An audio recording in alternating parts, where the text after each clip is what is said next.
Imagine, if you will, a group of snobby and statistically speaking white rich people preparing for the most esteemed event. It is a hot summer's day at a beautiful racetrack at the country club. Women and men are dressed in their Sunday best and gathering for what seems to be a pristine and wholesome bit of entertainment. Perhaps the Kentucky Derby is occurring. Maybe a bout of polo is going to take place. The pre-event commotion politely ends as the main attraction arrives. 20 monster trucks come riding out of the gates as the announcer starts to describe all the dings and scratches the trucks are receiving by running into each other. The battle, if that's what you want to call it, ends and a large, gruff driver wins. The owners of the winning truck come down to meet the press as the truck is taken to be bred with another suitable winning vehicle. As the crowds politely cheer, the announcer says, "Oh, be sure to come back Sunday for the next extraordinary event. You may require tickets for the whole seat, but you will only need the edge at most." Within our realm of pop and elite culture, we receive news from every direction. The news we acquire are often packaged into different frames or meanings. You cannot have a news story if you do not have a frame, otherwise you will have trouble understanding what a story is about or simply get bored. Let's use a simple example of framing. Imagine a cat is rescued from a high tree by firefighters. There are many ways to go about this, but for now, let's say that there is a balanced and fair story and an overblown apocalyptic story. The objectively fair story would read, "Local firefighters rescue cat from tree." The narrowly apocalyptic story would read, "Kitten narrowly escapes a plummeting death from dangerously high tree." Both stories are technically correct, but the second grabs your attention more. The news industry is that of entertainment. It needs your constant attention.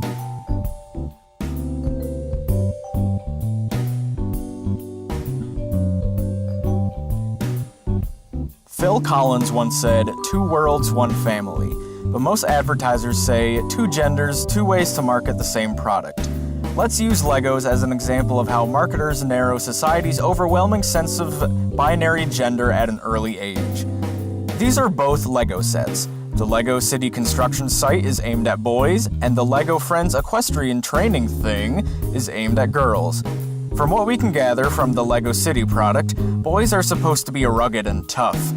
There is a lot of physical work needed to be done in the city, and being a construction worker is one of the most jam-packed ways of going about doing work.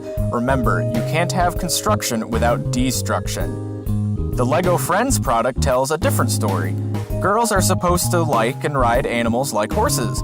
Girls should be more focused on leisure activities than working a hard-working job. It is also noticeable that girls typically have less pieces in their sets, and actual pieces in minifigures are more rounded because they, can't handle the hardships of playing with multiple sharp supplies. I don't know. Please keep in mind that I personally do not take this messaging at face value.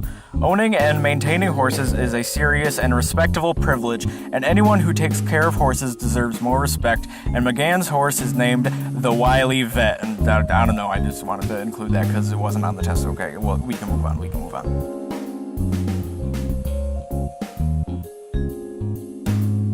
Okay, now that we have established how the same product can be marketed to two separate groups of people, let's move on to something a bit more abstract.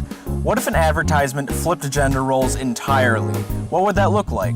Take this old Van Housen advertisement for ties, for example. "Show her it's a man's world," it says. Yes, sir, that looks like quite the power imbalance.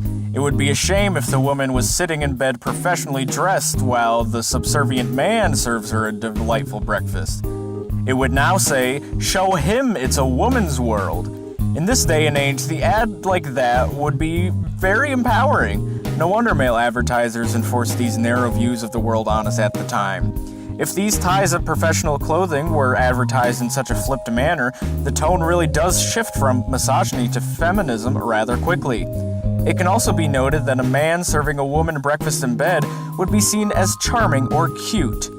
The original ad emphasizes what was expected and sometimes still is expected of a woman at the time. So, you want to consume the news. Look, the news can be a dangerous topic, especially nowadays. You can have journalism with terrible or misused statistics, hyperbolized language, and subjects too unusual to be considered quote-unquote normal. The news industry goes against itself all the time. In fact, journalism can distort what we view as news so much, there should be a headline called, Journalist Bites Reality. Just a thought. If you're going to be a news consumer, at least do your research on the source. Find out if the news is healthy like broccoli or detrimental to your health like a slab of bologna or bologna. But remember that even the most healthy food needs to be prepared in the most balanced of ways. For every action, there is an equal and opposite reaction. And for every academic study on media and popular culture, there is an equal and opposite group who thinks that what you are studying is horse malarkey. Why am I taking a class on pop culture, Aunt Carol? Why do you pretend to be progressive by watching This Is Us? Popular culture is what shapes our collective mindsets. We get a sense of something more from the media we consume. There are reasons why there are different genres of entertainment in this world with millions of target markets. Culture denotes power. If all you are seeing is smoke and mirrors, maybe it's time you paid attention to that man or woman behind the curtain. Alright, it's time to get meta, because my most important takeaway from this course was the absence of logic in our society's never-ending quest to lump and split aspects of our life. Our definitions and categories for things are based solely on social relationships society has created. Every definition, explanation, and discussion in this project is based purely on the foundation of the student and teacher relationship. Video games aren't art because our world says it is not art. Women are treated as objects in advertising because our world defined them as such. Students do projects for teachers because of the innate separation between the two abstract concepts. Categories are not a reflection of reality. Categories are how we construct reality.